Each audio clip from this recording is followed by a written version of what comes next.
Hi, I'm Bob Schmidt with Home Remodel Workshop. I had a coworker of mine who, when her work decided they were going to go ahead and move to a different location, had some extra cabinets left that they had nowhere to go with. So basically it was you take it, you come and take it apart and get it out of here before the new renter wants to come, and it's yours. The only problem is when she saw it up, it looked great. But when you take all these cabinets apart and get them down to their small pieces, they don't look so great. She had a dream of what she wanted to do with them. That's where I came in. We're going to try to get creative with these parts and pieces and make something that she can use. Let's get to work. A quick bit of advice. When you're going to take down some cabinets and you're going to redesign them and use them in a different fashion than what they're originally designed for, make sure you grab as many parts and pieces that are of the same finish as possible. You never know, even additional cabinets, if they're available, as long as they don't cost you anything, you never know what you can pull apart from them with a matching finish that you can use to save you expense in the future so that you don't have to go purchase something and stain it and finish it to match to finish off your project. Luckily enough, her father saved a lot of additional material. Shelving and panels and everything else and trim that he saw from adjacent areas, and I actually think we got enough to do this project with maybe purchasing just a small amount of material.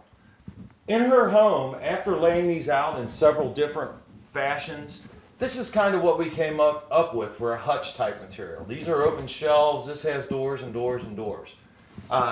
When we lay all these together, I stripped all the trim off of them, took all the doors, all the shelves out. And basically what I'm going to do now is I'm going to anchor these boxes together and make it, and then I'm going to have to build a base on the bottoms to raise it up off the floor so it looks more like a base cabinet and less like wall cabinets sitting on the floor. That was our original design. I'm going to go ahead and put this together and I'll show you what it looks like. The first thing I did was I went ahead and I took some medium density fiberboard and I created a base to raise these up off the floor. As you can see right here, now what determined the height of this wasn't necessarily what I wanted.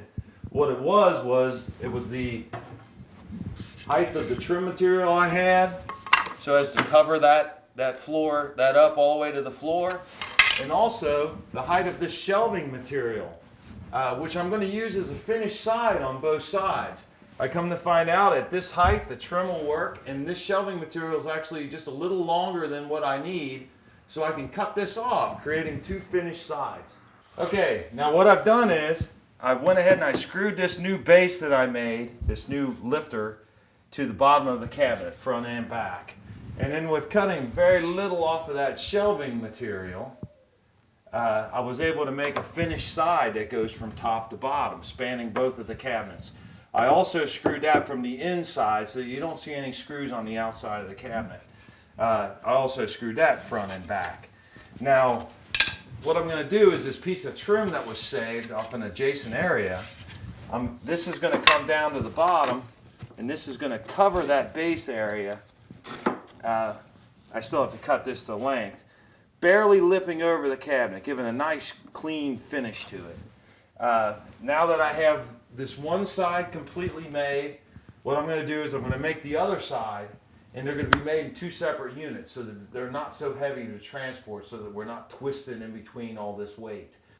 Here we are down on the project, and this is young Owen. He lives here on this project.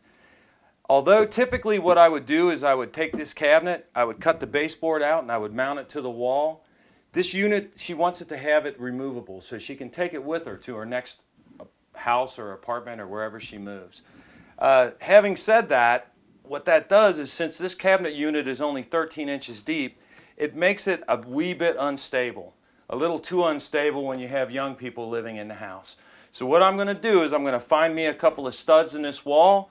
I'm going to use some gutter anchors. I'll show you that. And show you how we're going to anchor it temporarily to this wall, not marking the wall any more than, say, a typical picture being removed would cause damage when you move. After finding the stud in this wall, I set the unit where it had to go and I screwed a hole. This is going to sit 1.25 inches off of this wall I realize that with these 4-inch screws I can reach in there and grab the stud, but I don't really want to see this screw in between the wall and the stud, even though it can be removed later, because this top is going to be removable. What this is a plastic sleeve for a screw-in gutter nail. I measured the 1.25 inches on this plastic sleeve, and what I'm going to do is I'm going to take my razor knife and I'm going to spin it around this plastic sleeve until it cuts through. I'm going to put this in between the unit and the drywall before I run my 4-inch screw in, stabilizing the top of the unit, so that when you look at it from behind, this being dark, it'll kind of blend in with the shadows. Now that we got a couple of screws into the top of this cabinet and it's nice and tight and we don't have to worry about a tip hazard happening with young kids, we're going to go ahead and we're going to put the shelves and the doors back on and take a look at the finished product. So there you go, reusing old cabinets. Don't always be real quick to throw them away or even put them in your garage. They look pretty nice right here in the place. She does have to have a top made for them, but now she's got additional storage and some handy dandy storage places right here real close to the adjacent table. I'm Bob Schmidt with Home Remodel Workshop. Thank you for watching. If you like some of these tips, please subscribe. Thanks.